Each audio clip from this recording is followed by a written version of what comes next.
Hello friend, मैं जी आप सभी का स्वागत करता हूं आप अपने चैनल ओपन फॉर प्रॉफिट में। और अगेन आज मेरा लास्ट दिन है।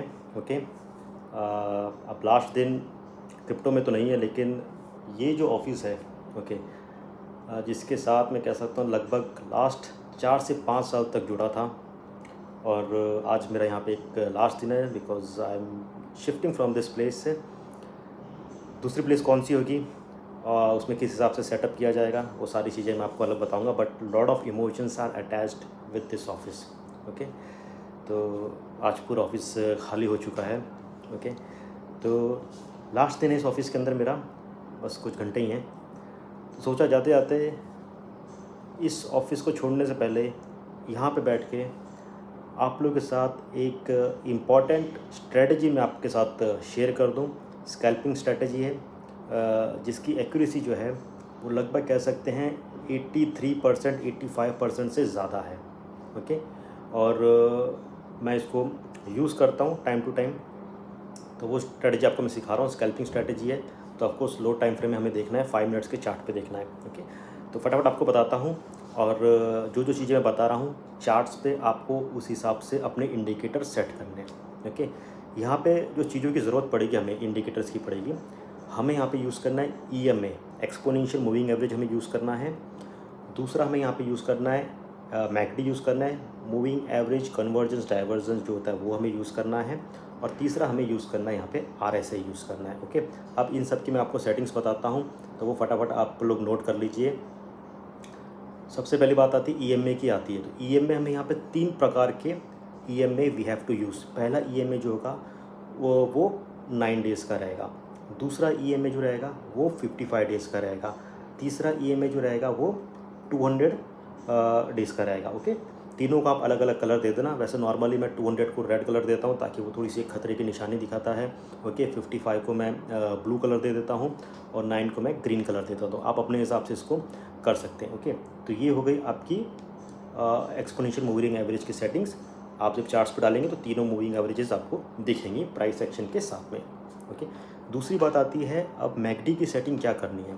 तो मैकडी जो होता है, आप इंडिकेटर्स में सर्च करोगे तो आपको मिलेगा मूविंग एवरेज कन्वर्जेंस डाइवर्जेंस मिलेगा। उसको जस्ट क्लिक करना है, चार्ट्स के ऊपर वो आपको दिखेगी। अब इसके अंदर एक चीज़ आपको पता है क्या करना है। जब आप जो चार्ट्स पे इंडिकेटर दिख रहा है, मैकडी दिख रहा है, उसको जब सेटिंग्स में आप जाओगे तो सेटिंग्स में क्या करना, आप मैकडी की लाइन और सिग्नल की लाइन को अनचेक कर देना। सिर्फ हिस्टोग्राम जो होगा ना उसको क्लिक करना। तो आपको सिर्फ जो मैकडी का जो नीचे होगा वहाँ पे ग्रीन बार्स दिखेंगे या रेड बार्स दिखेंगे, बस इतना करना है। ओके। लाइन जो होती है मैकडी और सिग्नल की उसको अनचेक कर देना है। ठीक है। तो ये आपकी हो गई मैकडी की सेटिंग हो गई। अब इसके बाद आती है RSI आता है तीसरा। RSI की सेटिंग क्या करनी है, जब RSI आप डाल दें तो चार्ट्स के ऊपर तो वापस से उसकी सेटिंग्स में जाइए और अपर लिमिट जो होती है वो 70 होती है डिफ़ॉल्ट, उसको आप 80 कर दो जो ओवरबॉट हो जाता है। और नीचे का जो होता है ओवरसोल्ड वो डिफ़ॉल्ट 30 होता है, उसको आप 20 कर दो। ओके। और उसके साथ ही RSI का जो नीचे आपको सेक्शन दिख रहा है, ओके, वहाँ पे आप एक लाइन ड्रॉ कीजिए जो RSI 51 से मैच कर रहा है। ओके। और उसके नीचे एक लाइन आप और ड्रॉ कीजिए जो RSI 48 के आसपास दिखा रहा है। ओके। ये 2 लाइन होनी चाहिए। अब बात करते हैं यहाँ पे लॉन्ग पोजीशन हमें कैसे करनी है और बाय यानी कैसे करना है। जब आप ये सारे इंडिकेटर्स डाल देते हैं यानी चार्ट्स पे आपको 3 मूविंग एवरेजेस दिखते हैं, 9, 55 और 200 दिखता है। उसके बाद आपको मैकडी दिखता है और depending upon the price action McD के अंदर जो कॉलम्स होंगे वो आपको शायद ग्रीन दिखेंगे या रेड दिखेंगे। और RSI के ऊपर आपको एक लाइन दिखेगी कि राइट नाउ RSI का लेवल कौन सा है। लॉन्ग हमें कब करना है, जब तीनों EMA में से जो पहला है 9 जो है वो 55 से ऊपर हो और 55 जो है वो 200 EMA से ऊपर हो। पहली कंडीशन ये होती है। उसके बाद दूसरी कंडीशन क्या होती है कि हम RSI का लेवल देखते हैं। अगर RSI के लेवल में RSI की वैल्यू जो है वो 51 से ऊपर है तो दूसरा क्राइटेरिया हमारा सेट हो गया। ओके। और तीसरी चीज़ यहाँ पे क्या रहती है, मैकडी की बात करते हैं। तो मैकडी में क्या देखना है हमें कि जो वॉल्यूम कॉलम्स हैं, हम जब लॉन्ग कर रहे हैं तब हमें वॉल्यूम कॉलम्स ये रेड कलर के चाहिए, बड़े वाले रेड कलर चाहिए। ठीक है। या प्रीवियस कॉलम से जो रेड कॉलम है वो बढ़ाओ। ये 3 क्राइटेरिया होती है। और एक बात और मैं आपको बताना भूल गया मैकडी के अंदर, कि जब आप मैकडी की सेटिंग पे जाते हो और आप अनचेक कर देते हो मैकडी की लाइन और सिग्नल की लाइन, उसके ऊपर टॉप में आपको दिखेगा time duration of the chart. तो बाय डिफ़ॉल्ट जो चार्ट होगा उसको पकड़ेगा, वो 5 मिनट्स का पकड़ेगा, लेकिन हमें क्या करना है, चार्ट की जो टाइम ड्यूरेशन है वो वहाँ पे 1 मिनट का पकड़ना है। ओके, चार्ट हम 5 मिनट का ओपन कर रहे हैं, लेकिन मैकडी में जो चार्ट की सेटिंग होगी वो 1 मिनट की होगी। अब आप थोड़ा सा सोचोगे कि ये मैं 1 पे क्यों कर रहा हूँ, 1 पे तो बस फटाफट आएगा। RSI की मैं कट टू कट आपको लाइन बता रहा हूँ, ओके, और ग्रीन मैकडी होने के बदले मैं आपको रेड बता रहा हूँ। तो देखिए, हम यहाँ पे बात कर रहे हैं स्कैल्पिंग की, quick scalping, quick profit along with the trend. तो हमको मार्केट ऊपर हो या नीचे हो, हमें मोमेंटम चाहिए। ओके, उस मोमेंटम के अंदर हमें घुसना है, और मोमेंटम कब ख़त्म हो रहा है, डेट्स वाई हम यहाँ पर रेड कॉलम और ग्रीन कॉलम को पकड़ रहे हैं। ठीक है, तो इन शॉर्ट आपको कहूँगा कि जस्ट ये फार्मूला आप यूज़ करें। ओके, तो RSI की मैंने बता दिया आपको, RSI 51 से ऊपर होना चाहिए, और मैकडी में यहाँ पे रेड कॉलम दिखने चाहिए, या जो भी कॉलम है रेड वो प्रीवियस कॉलम से बड़ा होना चाहिए। क्योंकि तीनों क्राइटेरियाज होते हैं फुलफिल, तब आप एक आराम से यहाँ पे लॉन्ग पोजीशन खड़ी कर दो। स्कैल्पिंग करना है यानी कि एक छोटा मोटा अच्छा खासा प्रॉफिट निकालना है और निकल जाना है। स्कैल्पिंग का मतलब ये होता है। अब आपको शॉर्ट कब करना है या आपको सेल कब करना है, जब तीनों EMA में से पहला वाला जो 9 है वो 55 से नीचे हो, और 55 जो है वो 200 EMA से नीचे हो, just opposite of long. RSI की वैल्यू जो यहाँ पे होनी चाहिए वो 49 से नीचे होनी चाहिए, और मैकडी में जो कॉलम्स हैं वो ग्रीन कॉलम दिखना चाहिए, बड़ा कॉलम दिखना चाहिए प्रीवियस कॉलम से। ये तीनों क्राइटेरिया होनी चाहिए। ओके, तो अब आप जब चार्ट्स पे डालोगे, चार्ट्स को अच्छे से देखो, ध्यान से देखो, जहाँ पे पहले तीनों क्रॉसओवर हो रहे हैं, पहले कंडीशन ये, जैसे क्रॉसओवर होते हैं RSI पे थोड़ी सी नज़र डालो। अगर क्रॉसओवर हो गए हैं और RSI आपको दिखा रहा है 48 दिखा रहा है या कुछ और दिखा रहा है, मतलब EMAs आपको लॉन्ग का बता रहे हैं, लेकिन RSI जो है वो 49 या 48 के आसपास है, then you have to wait कि RSI 51 से ऊपर हो जाए। ओके, तो दूसरी कंडीशन हो जाएगी।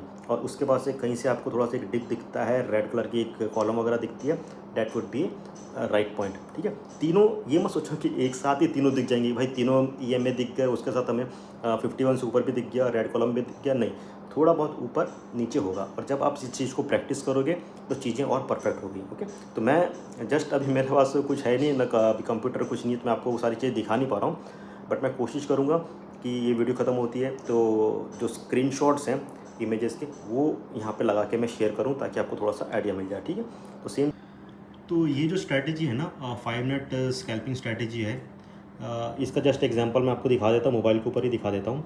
ऊपर आप देखिए, ये मैंने शिबा इनू का चार्ट ओपन किया हुआ है, और यहाँ पे मैंने तीनों EMAs यूज़ किए हैं।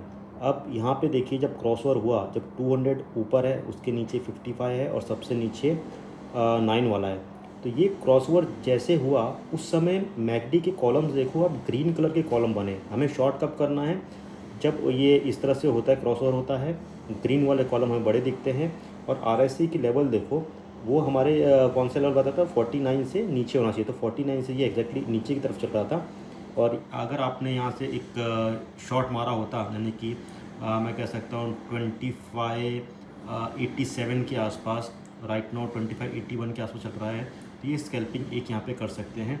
और अभी ये क्रॉसओवर जब तक कि अपोजिट नहीं होता है, चीज़ें थोड़ी सी नीचे तरफ आ सकती है, तो इस हिसाब से आपको यूज़ करना है। दूसरे चार्ट्स के अंदर पे आप इसको यूज़ कर सकते हैं। ये जस्ट मैंने आपको एक एग्जांपल बता दिया है। नीचे RSI है 80 रखा है मैंने, 20 रखा है, और बीच में जो लाइन मैंने ड्रॉ की है वो 50 का मैंने ड्रॉ करके रखा है।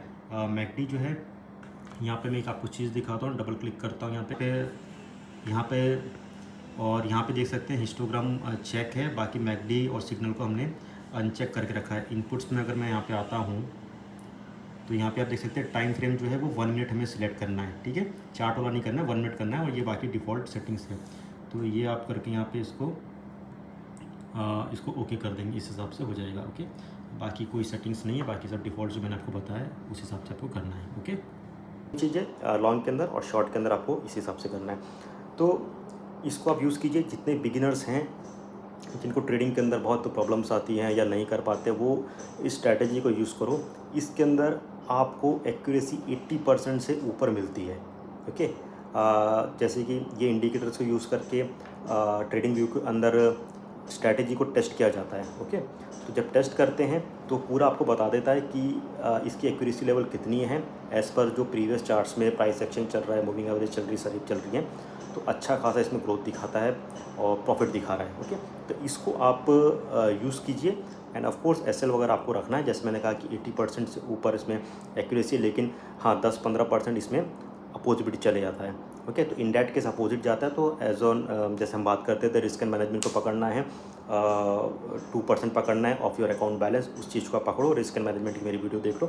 तो ये पूरा जो कह सकते हैं ना कि जत्था है, okay, strategy plus planning plus risk management, इन सबको आप करोगे तो आप एक दिन के अंदर तो भाई बहुत 30 मार खान नहीं बनने वाले इसके अंदर। ठीक है, वक्त लग जाएगा, लेकिन इसको आपको प्रैक्टिस करना है और धीरे धीरे आप इसको प्रैक्टिस कीजिए तो आपको रिज़ल्ट मिलेगा। एक दो बार आपको जब रिज़ल्ट मिलेगा तो उसके बाद से और ज़बरदस्त आपको इसके अंदर प्रॉफिट आने वाला है, आप एक्सपर्ट हो जाओगे। तो ये आपकी एक स्ट्रैटेजी हो गई तीनों इंडिकेटर्स की। ठीक है, और इसके अंदर एक और चीज़ मैं आपको बताना चाहता हूँ कि अगर आप और फिल्टर करना चाहते हैं तो एक इंडिकेटर और है ADX।